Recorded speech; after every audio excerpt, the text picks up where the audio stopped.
مسعود رضی اللہ عنہ کہتے ہیں کہ ابو شعیب نامی ایک شخص نے اپنے ایک گوشت فروش لڑکے کے پاس آ کر کہا، تم میرے لیے کھانا بناؤ جو 5 آدمیوں کے لیے کافی ہو، کیونکہ میں نے رسول اللہ صلی اللہ علیہ وسلم کے چہرے پر بھوک کا اثر دیکھا ہے۔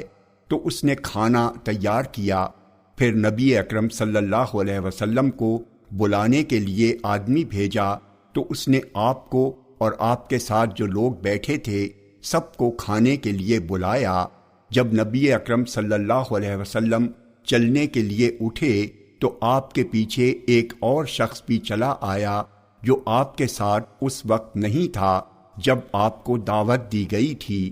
جب رسول اللہ صلی اللہ علیہ وسلم دروازے پر پہنچے تو آپ نے صاحب خانہ سے فرمایا، ہمارے ساتھ ایک اور شخص ہے جو ہمارے ساتھ اس وقت نہیں تھا جب تم نے دعوت دی تھی، اگر تم اجازت دو تو وہ بھی اندر آ جائے۔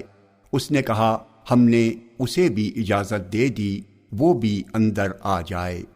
جامع ترمذی حدیث نمبر 1099۔ یہ حدیث صحیح ہے۔